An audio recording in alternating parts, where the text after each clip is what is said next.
It is your skin color by which you will be measured. America First with Dr. Sebastian Gorka. Afternoons at 3, right before John Steigerwald at 5 on AM 1250. The Answer.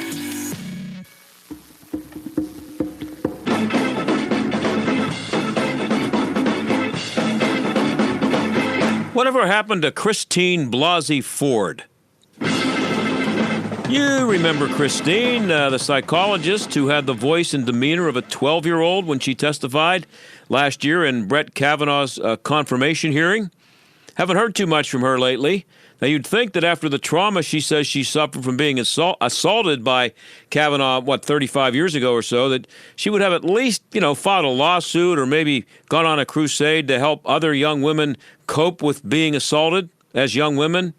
But for some reason, she just disappeared. Well, she's in the news again now, sort of, if you count only non-liberal news, non-liberal media. And because of a recording that surfaced from her lawyer explaining just why she went after Kavanaugh. And we're going to have the author of a book coming up here after the break. He wrote a book on that subject, and we'll talk to him.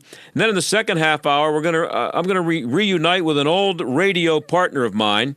He works up in Boston now. His name's Ken Laird. And I want to talk to him about how things are different up there in Boston compared to how they were here in Pittsburgh and how the fans are different. And he's up there in the new City of Champions. So that's what we'll do when we come back after the break. But first, it's Friday, and I think you know what that means. And now, it's time for The Jerk of the Week, starring John Steigerwald. Well, we could have made it easy this week and just named whoever it was at CNN who came up with the idea to put on 7 hours of a bunch of lunatics talking about climate change. And we had plenty to pick from among the people who were doing the talking, but we're going to go with Pete Buttigieg, who was being interviewed by Allison Camerata of CNN. I think that it makes a lot of people feel very helpless. Because, yes, we can all do away with our plastic straws, and I haven't drank out of a straw for the past 6 months because I'm so worried about what's happening in the ocean. But people feel helpless when it's something that existential. Right, and so that's... what do you do about that? That's one of the things, I think, the downside to us facing just how colossal of a challenge this is. See, right now, we're in a mode where I think we're thinking about it mostly through the perspective of guilt, from using a straw to eating a burger. Am I part of the problem? And in a certain way, yes, but the most exciting thing is that we can all be part of the solution. Yeah, it's really exciting. At least we know now that Allison has stopped using straws. She's doing her best to save the planet. But she didn't do enough to earn Jerk of the Week from Windows R Us. Jerk of the Week. That goes to Pete Buttigieg. The Jerk of the Week is brought to you by Windows R Us, Pittsburgh's premier exterior replacement company.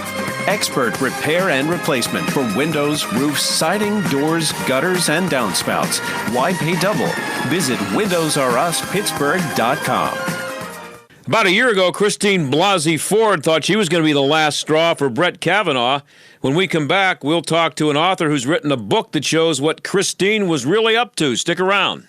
My heart is carrying such a heavy load. One more ache would break it. Just like a camel with a heavy back, yeah. One last straw, they say, broke the camel's back. Oh, baby.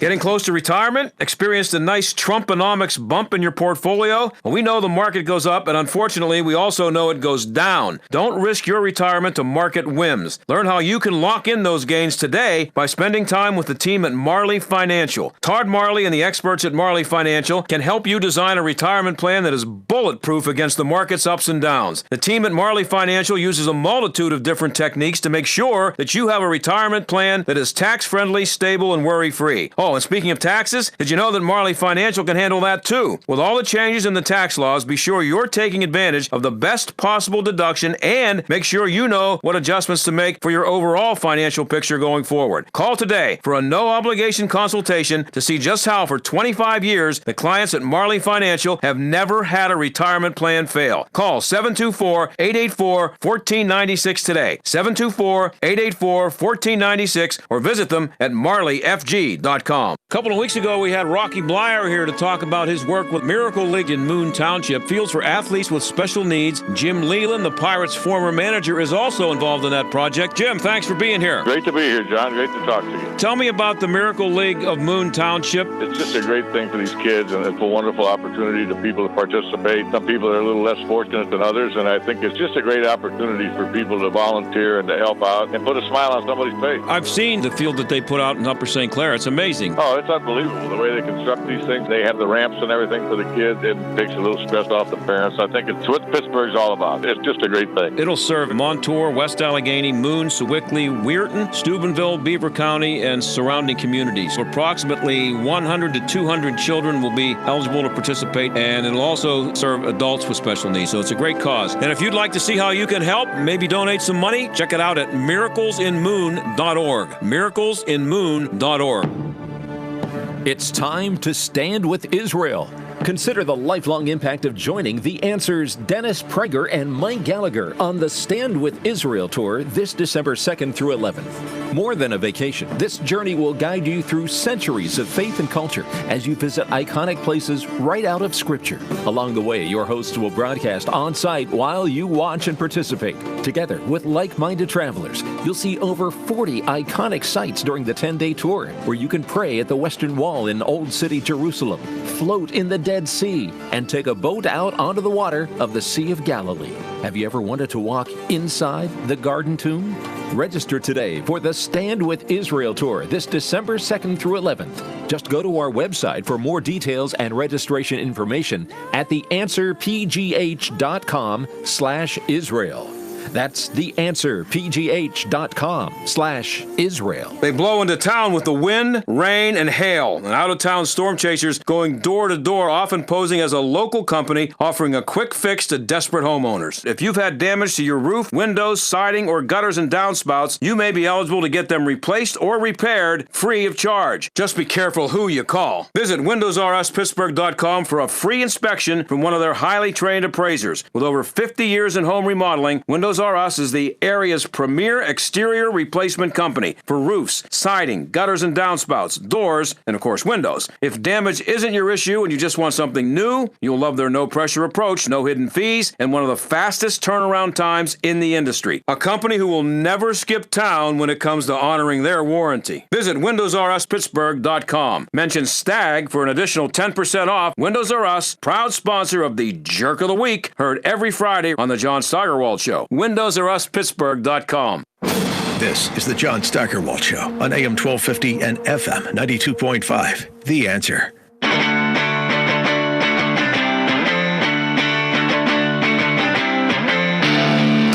So remember what we were doing about a year ago? The country was obsessed with Brett Kavanaugh and Christine Blasey Ford. And Brett Kavanaugh and President Trump won. Kavanaugh is sitting on the Supreme Court, as far as I know right now.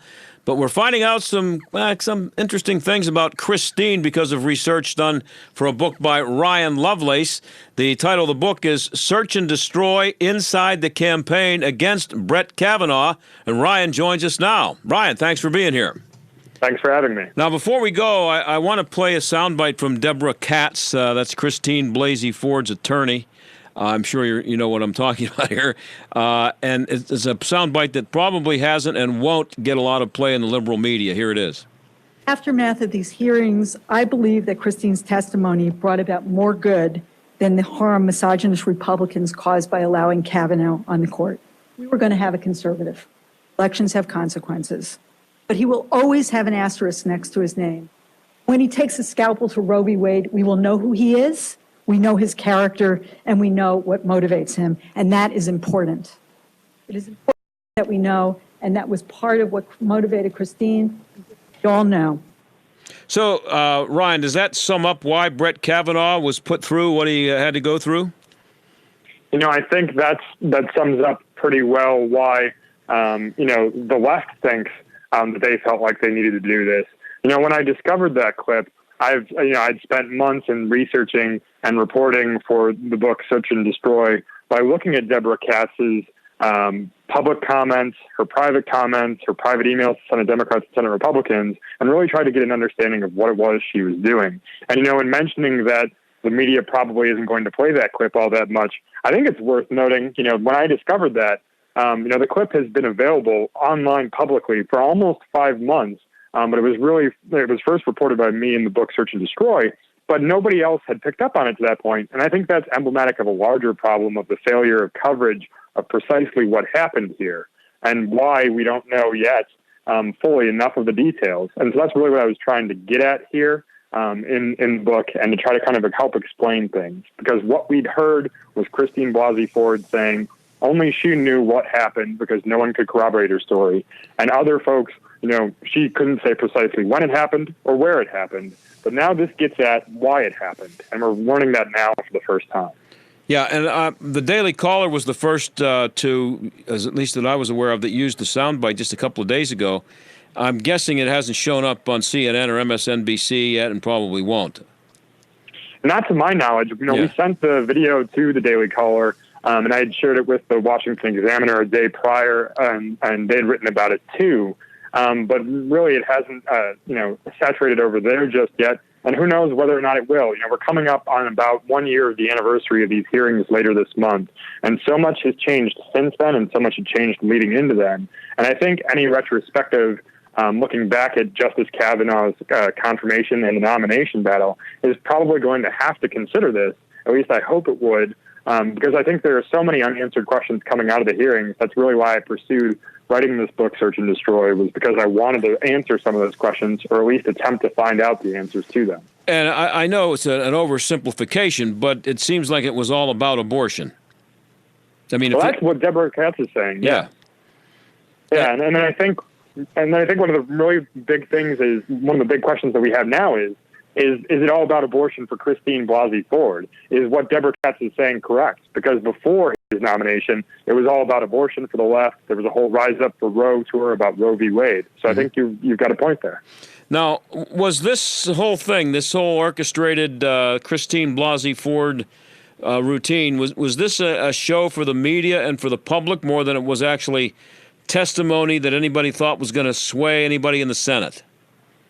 I think it was all a new legal strategy to try cases in the court of public opinion as opposed to in an actual courtroom. And the reason I think that is because Deborah Katz and the others on Christine Blasey Ford's team, legal team, public relations team, but specifically Deborah Katz has said, and in that same talk of that clip that you just played, she says you cannot just look to the law when you have a case like this, but she pursues a press strategy, a legislative strategy, and that way she utilizes organized forces, in her words, organized forces on the left to accomplish these means. And I think she was trying to instruct others to follow her lead in how she has successfully advocated for her clients to accomplish their political agendas. But really, that is remarkably different from what people were led to believe about the advice and consent process that the Senate was going to engage in. I went into this last year expecting advice and consent, the same thing that the Senate had rejected Merrick Garland, who was President Obama's selection for the Supreme Court, and confirmed Justice Neil Gorsuch, who was President Trump's. And instead, I think what I found and what we all witnessed was this process of search and destroy unfold on camera and also behind the scenes. This just occurred to me now. I hadn't thought about it until just now. What you bring up here about it being a trial by public opinion, it would seem to me that it would make a lot of sense to, in order to avoid that. I mean, these senators are supposed to listen to the testimony and then decide whether this judge should be approved or not. What good really does it do to let the public in on it if it's just going to create a circus? So, I mean, I wonder if it would just be better to let the senators do it and show us the highlights after the decision is made, because the public doesn't have a say in it. They elected those senators and they've trusted them with the decision. It seemed to me why do we need to give them a stage? Right. I think that's a very interesting point. And that's the argument that has been used for so long not to have cameras in the Supreme Court room, because they don't want to politicize it, because it inherently allows, people to grandstand, whether it would be an advocate or arguing before the court or a judge or a justice themselves. That's the argument against it there. And I've heard similar arguments as it applies to the committee. But I think it's also really important to note that the committee does hold off camera, behind closed doors hearings in addition to the ones that we see on camera. And very interestingly, Senator Dianne Feinstein, the California Democrat who's the lead Democrat on the committee, didn't even attend. And I found that really interesting in the course of reporting this book, because when Christine Blasey Ford came forward and approached Senator Feinstein with her famous letter, Feinstein had that letter and then did not go to that closed-door hearing where she could have asked about these things in private away from the cameras. She elected not to go that route, and I think that's a very important part of this, too. We're talking to Ryan Lovelace. He's the author of Search and Destroy, Inside the Campaign Against Brett Kavanaugh. The Democrats obviously had Christine Blasey Ford as their ace in the hole. How soon in the process did they know they were going to play that card? Right from the beginning? Well, that's something that I've been really trying to get to the bottom of. And everybody had been asking questions about, well, how did this get out there? How long has she been around there? And what I discovered was that Christine Blasey Ford first approached the Washington Post. She approached them multiple times, actually on the Friday before Kavanaugh's Monday nomination. And I published in the back of my book the full encrypted messages that she sent to the Washington Post so folks can review them and decide for themselves what to make of them. But when she said she was going the civic route, she'd already approached the Washington Post a couple of times, and she had hired a lawyer at that point, too, and she had also contacted the senators, a senator and a congresswoman. And so that really made me wonder, well, what is she actually talking about here? The civic route, this seems kind of odd. And Deborah Katz was saying, her client was rather ambivalent. But, whether or not she was ambivalent, it seems to kind of contradict someone who repeatedly went to the press to try to get her story out there. And I think that's something that's very important to keep in mind in all of this. And I think it's also important to keep in mind one other thing, which is when people were asking, why didn't Republicans know about this sooner? One of the things that's revealed in this book is precisely when Senator Feinstein's staff shared this allegation with Republicans. And it was shared after Christine Blasey Ford talked to the Washington Post, after her lawyers went on CNN, and it was only shared after Deborah Katz gave Feinstein's staff the go-ahead to do so. And really, it's interesting because, she's not a member, Deborah Katz, the attorney for Christine Blasey Ford, not a member of the government, not a governmental official, not a senator, not a staffer, none of those things. And yet, so much of this process was directed around her.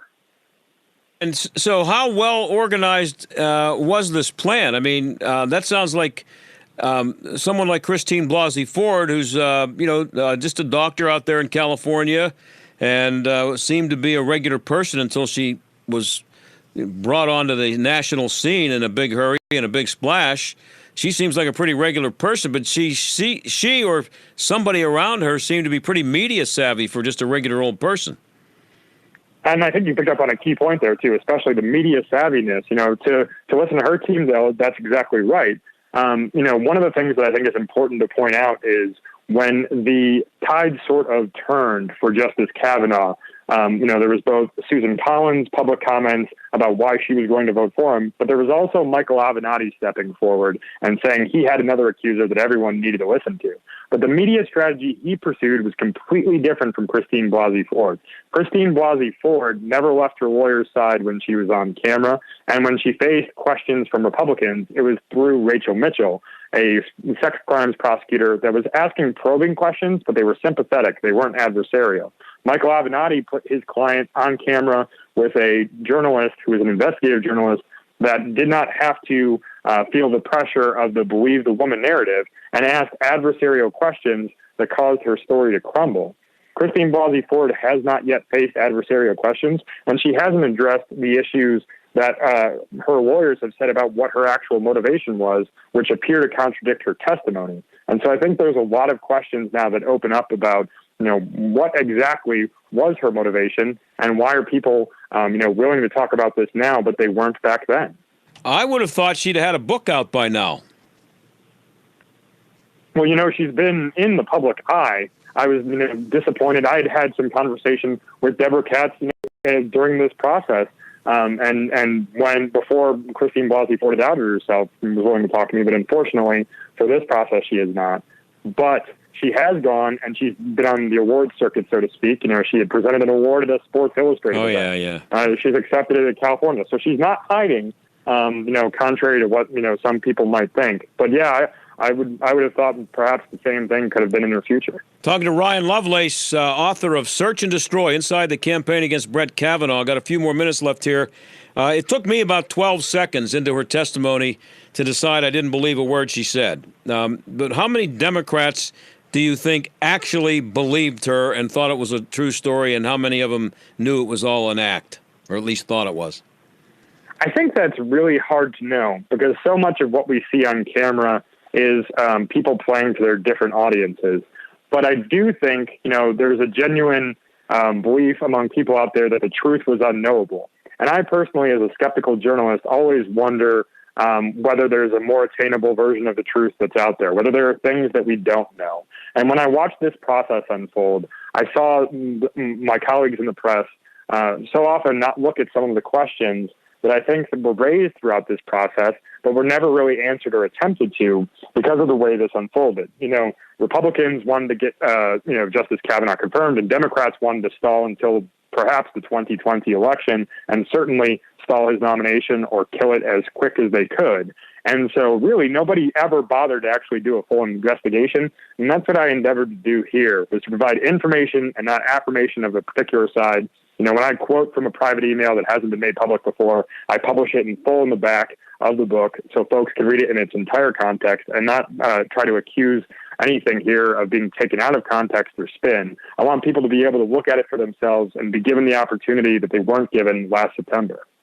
And so was anybody, you included, especially doing the research for your book, anybody able to determine how many lies she may have told? Or is there any proof of lies that she told in there? Well, one of the interesting things that I've heard even since the book's publication earlier this week is Senator Tillis from North Carolina, upon some of the revelations from my book, has now come out and said, he thinks there's things in here that warrant a further investigation by the Judiciary Committee. He's a Judiciary Committee member, and he's saying, someone came and gave sworn testimony before the committee, and in light of what's now been revealed in this book, it appears that there's questions about whether or not, this was true and the veracity of it. I think that's going to be something for the Senate to investigate if they so choose. And then I think upon doing so, that would be the only way we could really have an answer to whether or not there were lies and precisely how many there could have been. You covered the Supreme Court for the Washington Examiner. Did any of this shock you as it was going on, or any of it since you've looked into it? Well, I think, it did shock me, but I was also sort of expecting it. And I say that for one particular reason. We've seen Supreme Court nominations get more vitriolic one after the next. And with Justice Gorsuch, President Trump's critics from the left said he sat in a stolen seat. They said the seat belonged to Merrick Garland, who was President Obama's selection, and that Republicans put Gorsuch in there and it was a stolen seat. And then with Justice Kavanaugh now, they're saying they want to put an asterisk next to his name, particularly about any opinion he might write about Roe versus Wade. And both of those things are aimed at the same thing, which is delegitimizing the court, attacking its authority and credibility. And that's really why folks on both the left and the right talk to me for this book, because they understand there's a vested interest in having people truthfully understand the way their institutions operate. Because if people lose public confidence in the Supreme Court, then there could be all kinds of issues with the lower courts and the faith in the justice system in this country all across the nation. So I have less than a minute here, and I'm against a hard break, Ryan. What should we expect if Trump nominates another justice? How are the Democrats going to top this act? Well, I think it's only going to get worse. And I would think, it depends on precisely when it is. If there's a vacancy because of a voluntary or involuntary leave of a current Supreme Court justice before the 2020 presidential election, I would imagine all hell would break loose. And if it's afterward, it's certainly going to depend upon who controls the Senate, as the outcome of the 2020 elections will dictate. We're finishing up here. Thanks, Ryan Lovelace, author of Search and Destroy, Inside the Campaign Against Brett Kavanaugh. Congratulations on the book. I hope you sell a ton of them. Thanks, Ryan. Thank you. Okay, and we'll be right back.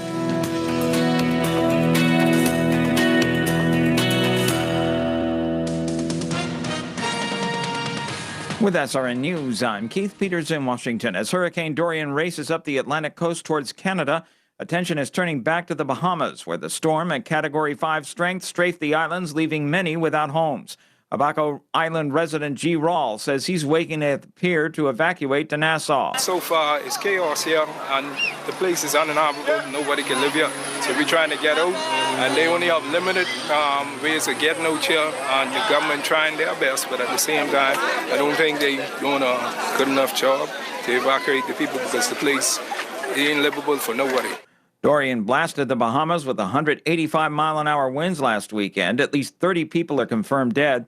Meanwhile, officials on North Carolina's Ocracoke Island are initiating efforts to evacuate residents who need to leave there. On Wall Street, the Dow by 69 points. This is SRN News. When it comes to your pain, many of you might be skeptical, like I was, about ordering Relief Factor.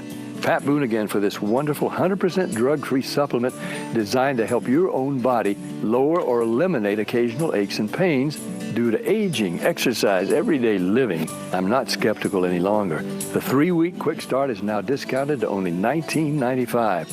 Why don't you let us see if we can get you out of pain, too, at ReliefFactor.com.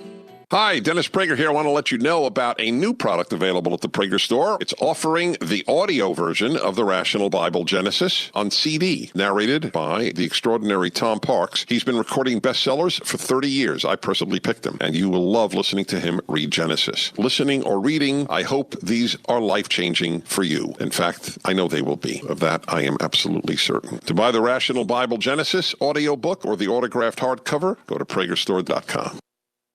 Hugh Hewitt can see what's going on in Iran. Iran is stifling the United Nations probe of its alleged storage of nuclear equipment, radioactive materials in Tehran. They're making a bomb. Everyone knows that. And on top of that, France is giving Iran $15 billion. It's France subsidizing terrorism in a rogue state. Can't believe it. The Hugh Hewitt Show. Weekday mornings at 6, right before Mike Gallagher at 9 on AM 1250. The Answer. If you're worried about market volatility or the possibility of losing money in the next market crash, the time to act is now. Effective financial management involves identifying opportunities. And with a 10-year bull market run, markets around all-time highs, and a highly contested election cycle right around the corner, we have an opportunity now to protect what's important. Don't risk losing a significant portion of your life savings in the next market downturn. Call Hunt & Associates today, 844-366-HUNT. That's 844-366-4868. Homeowners love their Pella windows and doors, and we love how happy we made Susan from Sewickley. I just have to tell you, this bay window is absolutely beautiful. I mean, it's fantastic. It really is beautiful. I mean, beautiful. Can we install some happiness for you? Right now, get 50% off installation or 18 months, no payments, no interest. Call for your free consultation. We'll come to you. 888-78-PELLA, PellaPittsburgh.com. This is Chris Abernethy of Abernethy & Hagerman. You don't want the government deciding what happens to your estate or how much they will take. At Abernethy & Hagerman, estate administration is the heart and soul of our practice. We have the experience to help not only plan, but administer your estate properly, to protect your assets, minimize taxes, and ensure that your inheritance gets to the ones you love. Decide for yourself. Abernethy & Hagerman. Legal help that lasts a lifetime. Visit a-h.law. Do you or your business have financial problems? Are you overwhelmed with debt? Then call me, attorney Dennis Spire, at 412-471-7675. My legal practice concentrates on bankruptcy law, debtor rights, and tax matters. I have over 30 years' experience as a former United States Department of Justice bankruptcy attorney and lawyer in private practice. I have represented thousands of cases faced with financial problems and lawsuits. Reorganize and get a fresh start. Call 412-471-7675 or visit my website at DennisSpira.com. Stuck in traffic? We've got the answer. Seeing some pretty heavy delays around the area on the Parkway West. Inbound, lots of volume from 79 all the way to the Fort Pitt Tunnel. Outbound, a little heavy, Banksville Road to Carnegie. Parkway East, that's stacked up outbound. Just past Boulevard of the Allies to Edgewood, Swissvale. Inbound delays, Britton Road overpass to the Squirrel Hill Tunnel. And some slowdowns from Forbes Avenue to the Fort Pitt Bridge. Southbound 79, delays from 50 to the Washington County line. That's a look at traffic. I'm Jenny Robinson. AM 1250, The Answer. Weather. Skies will be partly cloudy tonight with a low of 55 expected. A great start to your weekend tomorrow with partly sunny conditions and a high of 74. Then partly cloudy again tomorrow night with a low of 56. On Sunday, some sun to start, getting cloudier as we go through the day. The high will be 73. Staying quite pleasant on Monday with a high of 77, but will warm up to a high of 83 on Tuesday, and it'll also become a little more humid. With your AccuWeather forecast, I'm meteorologist Derek Witt. Warning, listening to this program may expose you to toxic masculinity. The John Steigerwald Show on AM 1250. The Answer. Well, it's Friday. The Steelers play in Boston in Foxborough, but they play the Patriots on the road on Sunday. Big game. Let's do a little sports, but I want to talk sports, not necessarily X's and O's about the Steelers and the Patriots, but I wanted to find out what it's like up there in Boston for a Pittsburgh guy now working in the Boston media, and that would be Ken Laird, a guy I co-hosted a radio show with a few years ago. He's now a producer and a reporter at WEEI in Boston, and Ken joins us now. Ken, thanks for being here. Stag, couldn't be happier. How you doing, buddy? Good. So I wanted to get you on because you are someone who's a Pittsburgh guy, came from this area, and you worked in the media in this area, and now you're up there in Boston, which is a big market and all that stuff, and you're a big-time radio producer up there and reporter. My first question is, what's it like working in the same town as the greatest athlete in the history of the United States of America? I know you say that tongue-in-cheek. You're not talking about Tom Brady, are you? I think I am, yeah. It's interesting. He does a weekly hit on our show, our morning show on WEEI in Boston, and then is a pretty nice guy. Obviously gets a big reaction every time he comes on. And I understand Roethlisberger canceled doing his. Yeah, he's going to do it on another station, but he got off of the fan, yeah. Right. So, he and Belichick dominate most of the news cycle up here. It's Brady, it's Belichick, and other than that, maybe Trump is like number 3 in terms of the pecking order of talkers around these parts. But the daily drama of the Patriots there, when I was up here in college in the early 2000s, this town couldn't buy a winner until 2001. That's when this whole dynamic began. So I'm here. I was there kind of at the start of it, and then I came back here for maybe this is the end. Who knows? But you were around in the 70s in Pittsburgh. I can't picture what that was like. Yeah. And it's a little bit like that now here. Everybody's so spoiled with success that it's unless you win a title, you're not relevant. But then you're also it's a town where everybody that's 20 years old, that's all they've known is winners since they were born. Yeah, and they're the city of champions up there now. How insufferable would Boston fans have been if the Bruins had won the Cup in June? I know, it was almost expected. That was like the stutter of all that they didn't pull it out in Game 7. So, right. I mean, that would have been.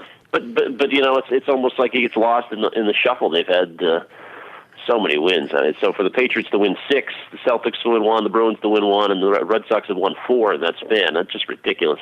Yeah, and you mentioned young fans. There are fans here who have never seen the Pirates win a World Series. They've seen plenty of success with the Steelers and Penguins recently, but they've never seen the Pirates win a World Series.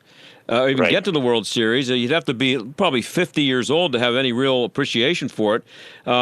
So they have to be, the young fans are going to have to be let down pretty easy when this all comes to an end, because it will come to an end. I know it's going to happen eventually. Although Boston's a big market. I know you've been beating that drum for a while in baseball. There's some markets that compete and some that don't. They got the money, yeah. But even this year, like the Red Sox had maybe their most incredible season they've ever had in the franchise history. They won 108 games last year and won a title, and they're like 10 games over 500. But they're going to miss the playoffs this year, and it's just they have totally fallen off the cliff. Nobody cares. So. I was there for 2013, the Cueto year, and we were doing radio together at that time when the Pirates were back and almost relevant again. And you can't even compare. Like the interest in Pittsburgh at that time, the absence of a winner for so long created it's just like it was here in 2004, I'm sure, when the Red Sox finally won. But things change and cycle, and right now the Red Sox are totally dead, and it's all Patriots all the time. No, so, but in general, if all things being equal, both teams are successful, who's the bigger deal up there, Patriots or Red Sox, or is it a tie? Definitely Patriots. Although it's a weird dynamic in this town. It's not even close, really. The Red Sox get good ratings. They do 7s and 8s, for their games, which is probably 3 times what the Bruins and Celtics do. But Patriots games, as you know, there are fewer games and it's tough to compare. But football drives it. The Red Sox owner John Henry also owns the Boston Globe, which is a strange dynamic. So you have the players getting paid, and the writers by the same guy. Oh wow. From one outlet, which is just totally insane when you think about it, and that affects the market inside. And it feels like the Globe, and I think a lot of people believe it's true. The Globe and John Henry, the owner of the Red Sox, have a little rivalry with the Patriots. So in town, there's competition for attention. Now, I don't know if you're aware, but Pittsburgh is now the largest city in the United States without a daily newspaper. The Post-Gazette is, I don't know if it's happened yet, but the Post-Gazette is only, I think, it's down to 3 days a week.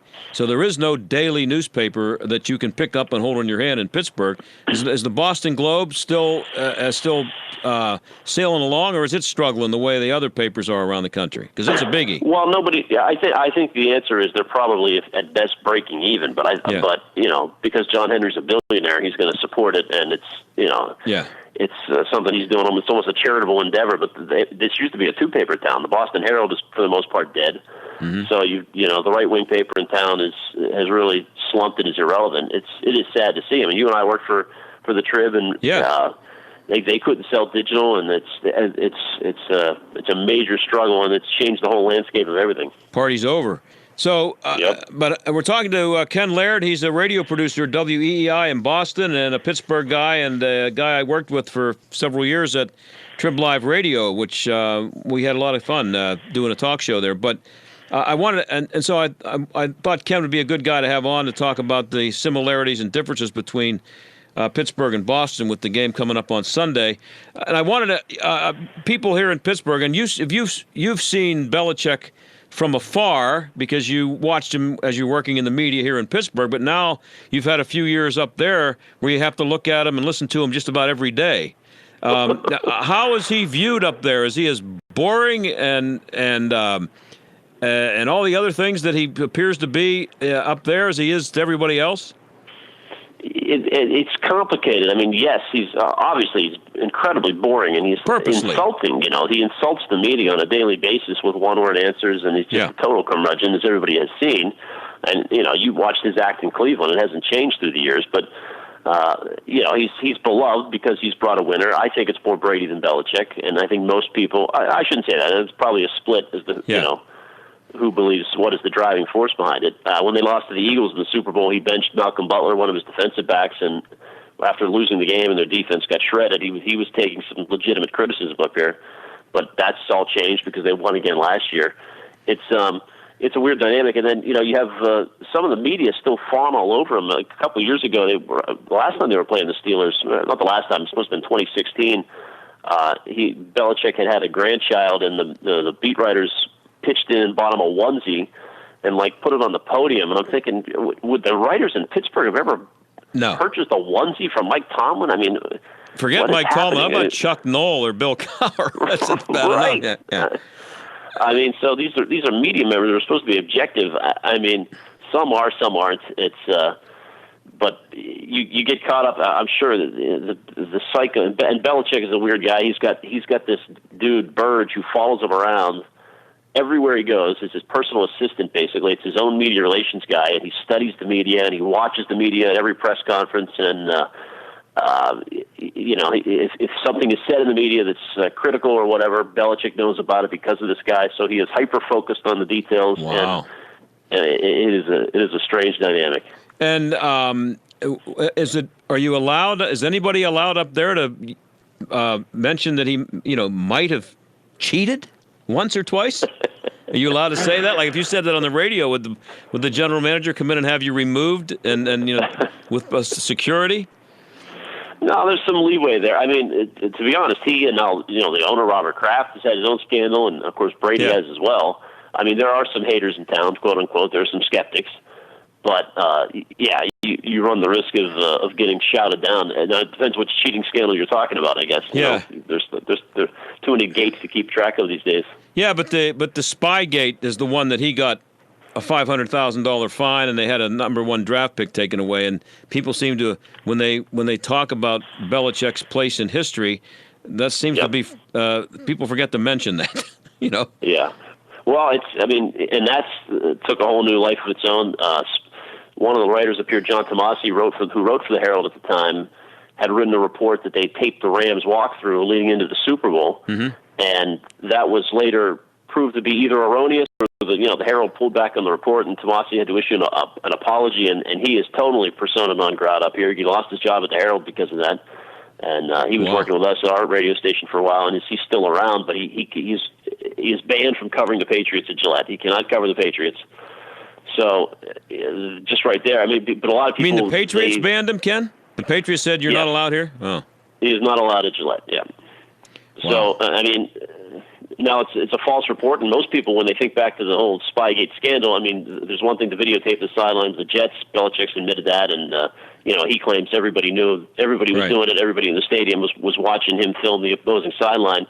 But the one people reference is that he taped this walkthrough before the Super Bowl, and officially that's not true. We'll never know because Goodell burned the tapes. We would go back through this again and again, but obviously he's aware of everything. You know what the most laughable thing is? That during Deflategate, Belichick feigned ignorance and said, that's Tom Brady's, he knows how he likes his balls. I don't get involved in that. Come on, Belichick knows everything, every detail from top to bottom. He's lying through his teeth.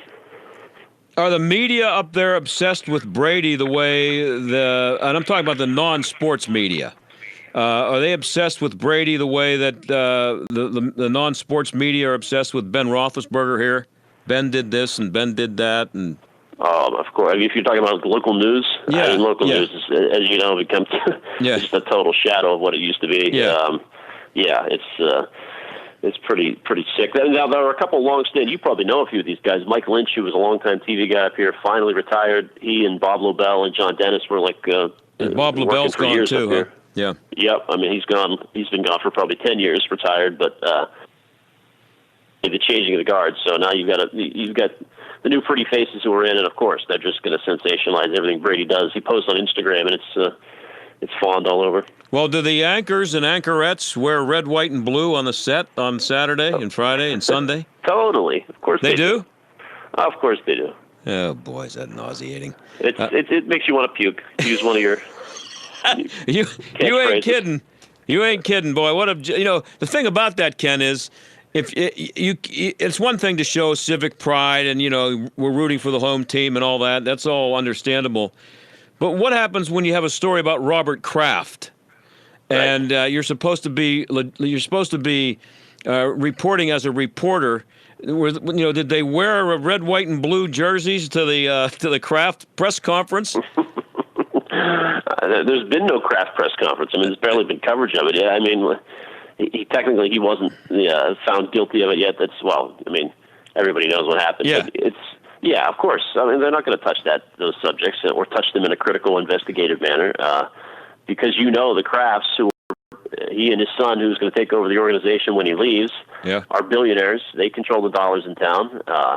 John Henry's wife is going to be she probably is the most powerful person in Boston, Linda Pizzuti. So these people you don't cross. If you do, your name is taken down. They know full well what's happened, and when possible, they will exact revenge down the road. Wow. But so we know how the Robert Kraft story was covered nationally. It got a lot of coverage, maybe even a little bit more than it deserved, actually. But because he's Robert Kraft and it's the Patriots, it was going to get mentioned on all the national networks. But up there, did they try to downplay it, or was it a gigantic story? It was gigantic, but I think most of the media coverage, it was split. There was obviously some women's groups who were out against him for it, but most of the coverage that I heard was, well, it's a misdemeanor. He's divorced, not divorced, but his wife passed away, so. Leave him alone. Just leave him alone. He's doing. You get into the whole sex trade and the prostitution, the legality of it, and all that stuff. But for the most part, he was people were standing up to defend him because, I mean, he's a philanthropist. He's given a lot of money to a lot of people over the years, and of course they're going to, when they can, give him the benefit of the doubt. And we have a couple minutes left here with Ken Laird of WEEI in Boston and a former Pittsburgh media guy. So Boston's a big market. Do fans and media up there look at Pittsburgh as a hick town and people in Pittsburgh and from Western PA as a bunch of rubes? Yes. They do. That's a quick answer. Yeah. I mean, you know what happens is, there's no avoiding this, but Pittsburgh gets lumped into every story from Fayette County that comes out or from Walmart and West Mifflin. There was a story from there from a couple of weeks ago that made the rounds. Yeah. It's just lumped in as a Pittsburgh story. Right.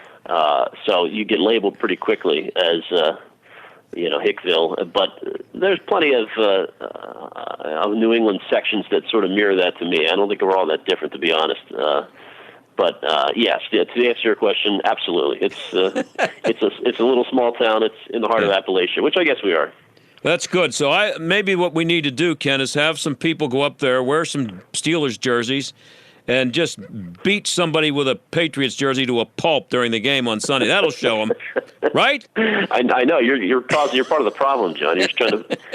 These kind of questions are leading to violence and further division between our two towns. So will you be going to the game Sunday? I will not, because my wake-up call is 3 a.m., so I'm going to watch morning radio. That's right. It's a night game. But if it's a day game, are you there? Sometimes, yeah, I will go. It's a good stadium. The problem with Gillette Stadium is there is literally one road in and out of the place. I've been there. Oh, yeah. Nasty. One of the worst places to get out of after a game, yeah. Terrible. So good place to avoid. Yeah, I've found, Ken, I've found that the sitting in the press box is now not quite as enjoyable as sitting in my living room with a 65-inch screen. That's just me. Of course. The glamour of being in the press box is kind of worn off for me. You're a lot younger than I am. Maybe you're not there yet. No, I'm stunned that people still want to go to these games. The NFL has had some attendance problems, but for the most part, they get it done. But who wants to go out?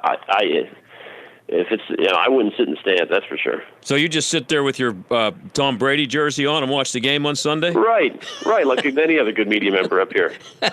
Hey, Ken, I'm out of time. Good talking to you. Good being on the radio again with you. Let's do it again sometime. Maybe in the playoffs. We'll see what's going on. Anytime, Stag. You are the man. All right, man. Thanks. That's Ken Laird of WEEI in Boston. He's a big deal up there. I'm just down here still struggling in this rube town of Pittsburgh. We'll be right back. They blow into town with the wind, rain, and hail. And out-of-town storm chasers going door to door, often posing as a local company offering a quick fix to desperate homeowners. If you've had damage to your roof, windows, siding, or gutters and downspouts, you may be eligible to get them replaced or repaired free of charge. Just be careful who you call. Visit WindowsRUsPittsburgh.com for a free inspection from one of their highly trained appraisers. With over 50 years in home remodeling, Windows R Us is the area's premier exterior replacement company for roofs, siding, gutters and downspouts, doors, and of course windows. If damage isn't your issue and you just want something new, you'll love their no-pressure approach, no hidden fees, and one of the fastest turnaround times in the industry. A company who will never skip town when it comes to honoring their warranty. Visit WindowsRUsPittsburgh.com. Mention STAG for an additional 10% off. Windows R Us, proud sponsor of the Jerk of the Week, heard every Friday on the John Steigerwald Show. WindowsRUsPittsburgh.com. Obamacare, Trump Care, ACA, COBRA. There are so many choices, but all seem to bring one word to mind: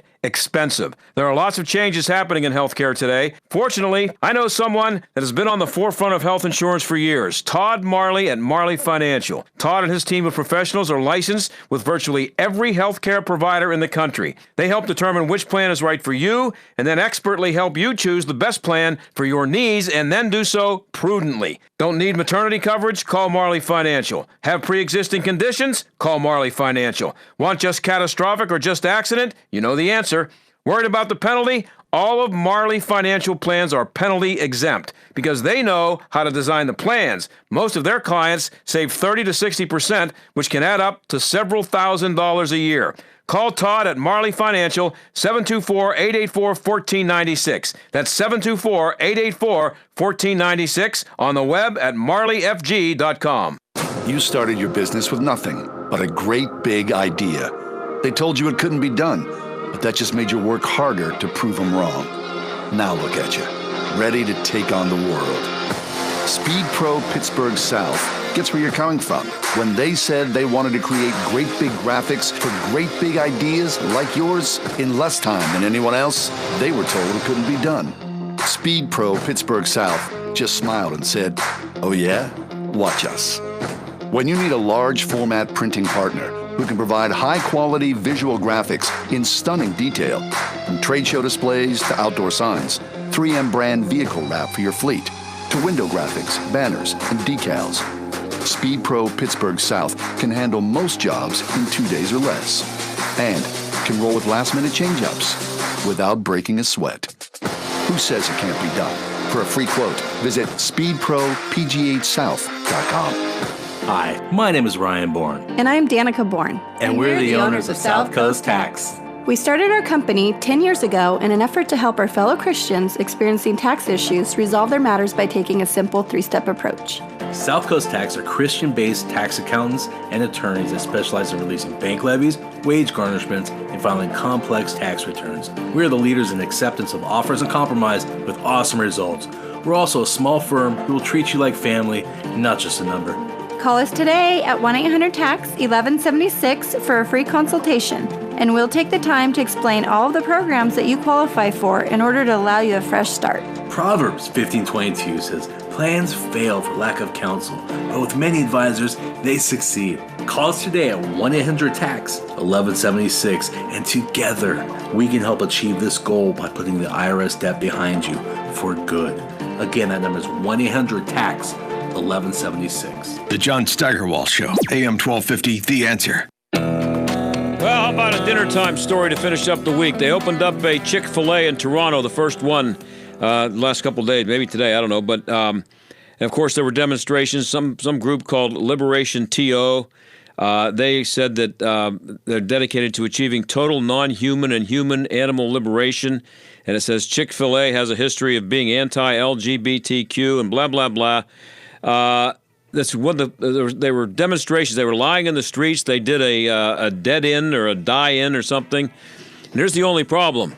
They were lined up outside for 4 hours to get in. Hundreds of people, and they went and ate a lot of chicken. Thanks to Aaron Byrne for another good week of producing. Thank you for listening, and I'll see yins on Monday.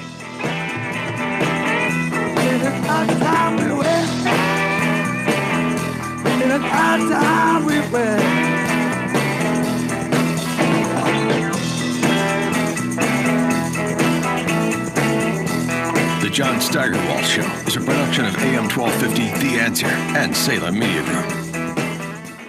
Here is your new Pella Lifestyle window when open.